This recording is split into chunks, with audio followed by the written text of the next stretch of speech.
LIC की तारीफें तो आपने कई जगह सुनी होगी, हर जगह लोग तारीफें करते सुनते हैं। एलआईसी ने इतनी ज्यादा ग्रोथ करी, एजेंट जी भी जो भी इसके साथ जुड़े बहुत ही कमाल का सक्सेस प्राप्त किया, और जो भी हमने कंपनी में इन्वेस्ट किया तो हमारे पैसे कई गुना हो गए। सभी लोगों के मुंह से आपने तारीफें सुनी। क्या आने वाले टाइम में ये तारीफें दोबारा सुनने को मिलेगी? क्या हमारे पैसे अगर इस कंपनी में इन्वेस्टमेंट करते हैं तो क्या हमारा पैसा भी कई गुना बढ़ेगा क्या आगे आने वाले फ्यूचर में?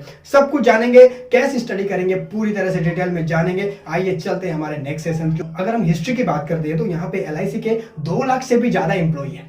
वहीं अगर हम बात करें एजेंट की तो यहाँ पे 15 लाख से भी ज्यादा एजेंट अभी फिलहाल यहाँ पे काम कर रहे हैं। उसके अलावा अगर हम बात करें पॉलिसी होल्डर की तो यहाँ पे 30 करोड़ से भी ज्यादा होल्डर है। कंपनी की ब्रांचेस 51,633 है। जो एलआईसी के जो मेन ब्रांच है मतलब पूरे भारत में फैला हुआ है।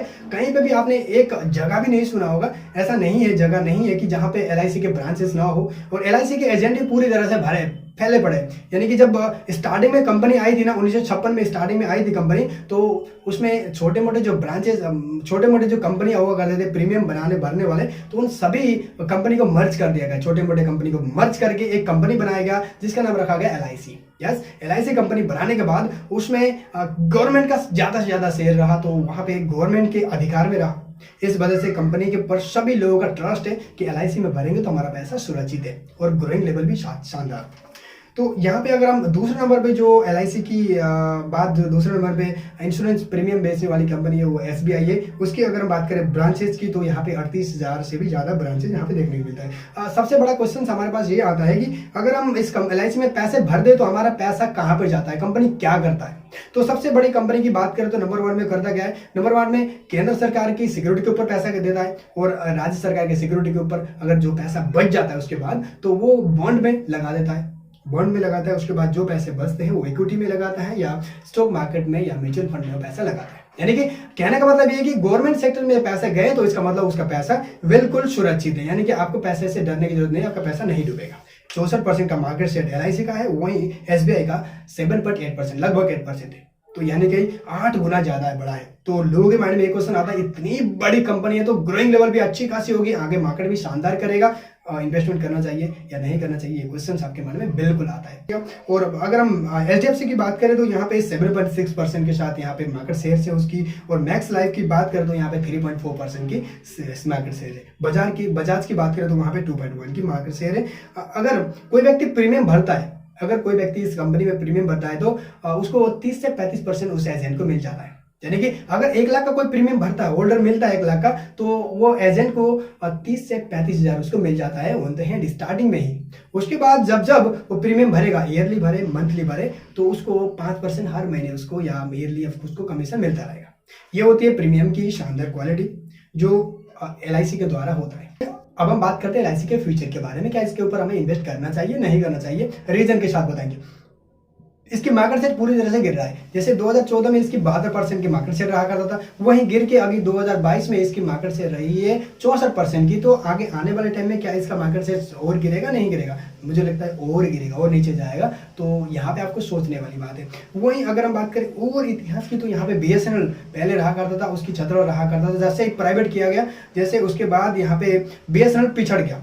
वहीं एसबीआई का कुछ समय तक उसका भी राज रहा बहुत तेजी से, लेकिन प्राइवेट बैंक को एंट्री कर दिया गया, एंट्री दे दिया गया, तो वो प्राइवेट भी बहुत ही शानदार तरीके से बढ़े, तो इस बैंक को भी बैकफुट में पीछे छोड़ दिया गया। वहीं एयर इंडिया भी बहुत ही कमाल का काम कर रहा था, बहुत तेजी से उसके भी राज रहा करते थे। जैसे ही वो प्राइवेट कर दिया गया, वही प्राइवेट ने बहुत ही शानदार काम करने के बाद एयर इंडिया भी पिछड़ गया, वो बैकफुट पे चला गया। जब उसके बाद गवर्नमेंट के पास अधिकार रहते हैं, गवर्नमेंट के पास रहता है, उसका छत्र छाया रहता है, तो वहां पे बहुत तेजी से ग्रोथ होती है, कुछ टाइम तक वो चलता है। लेकिन जब वो प्राइवेटाइजेशन कर दिया जाता है तो प्राइवेटाइजेशन जो कमाल का काम करते हैं, बहुत तेजी से काम करने की वजह प्राइवेट सेक्शन बहुत ही आगे जाते हैं और गवर्नमेंट का सेक्टर शेयर से कम हो जाता है। एलआईसी के साथ भी वही होता जा रहा है। नंबर 3 में बात करें तो एलआईसी की जो ग्रोइंग लेवल है ना, वो 7% से ग्रो हो रही है। लेकिन अगर हम प्राइवेटाइजेशन कंपनी है जो अभी न्यू स्टार्टिंग में आए हैं, उन कंपनी की बात करें तो 17% की तेजी से ग्रोथ हो रहा है। तो आपको इन्वेस्ट करना चाहिए, नहीं करना चाहिए, आप सोच समझ के इन्वेस्टमेंट करना।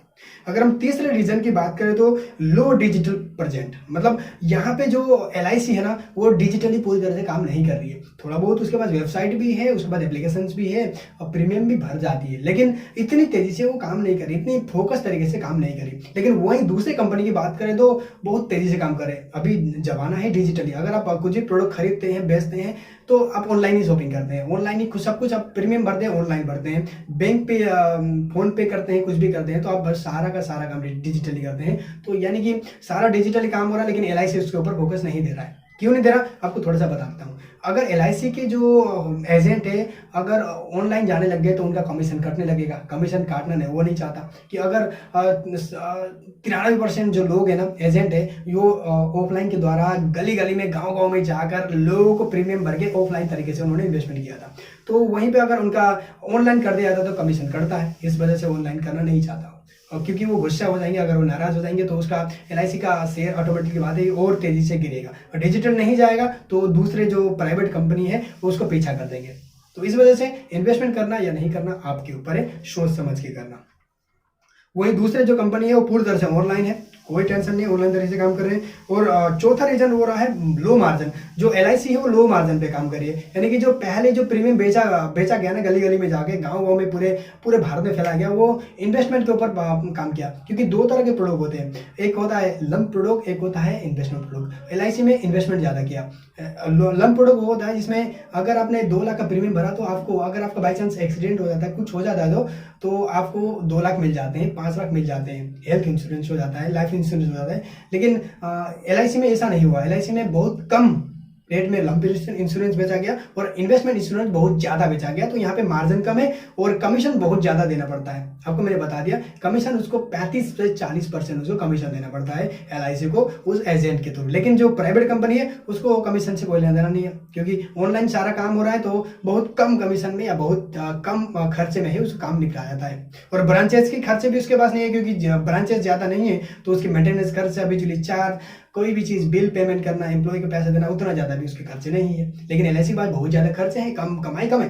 दैट्स वो रीजन आपके साथ है। जो प्राइवेट कंपनी है ना वो हाई मार्जिन पे काम करते हैं, उनके पास लो मार्जिन की रेट में इन्वेस्टमेंट प्लान पे बहुत कम काम करते हैं। जो एक्सीडेंटल का होते हैं, जो 2 लाख 3 लाख की जो प्रीमियम भरी जाती है, अगर बाई चांस कुछ हो जाता है तो उसके बाद उनको पैसा देना पड़ेगा। अगर नहीं होता है तो वो पैसे सारा का सारा कंपनी के जेब में जाता है।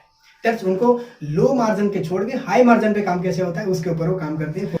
और भी डिटेल्स में वीडियो और भी शानदार तरीके से आप डिटेल जानकारी लेके उसके बाद ही इन्वेस्टमेंट करना। क्योंकि मेरे हिसाब से अगर मेरी ओपिनियन लेना चाहोगे तो मैं बताना चाहूँगा कि LIC में इतनी ब्राइट फ्यूचर नहीं होने वाली है। क्योंकि मैं आपके सामने बताता हूँ, क्योंकि अगर आप उसी कंपनी में इन्वेस्ट करेंगे, अगर मैं मेरी बात करूँ तो मैं उसी कंपनी में इन्वेस्टमेंट करूँगा जिस कंपनी में मेरे पैसे 2 गुने 4 गुने 10 गुने होंगे। अगर उस कंपनी में इन्वेस्ट करूँ जिसमें कंपनी में मेरे पैसे लॉस में जाए तो मैं कदा भी इन्वेस्ट नहीं करूँगा।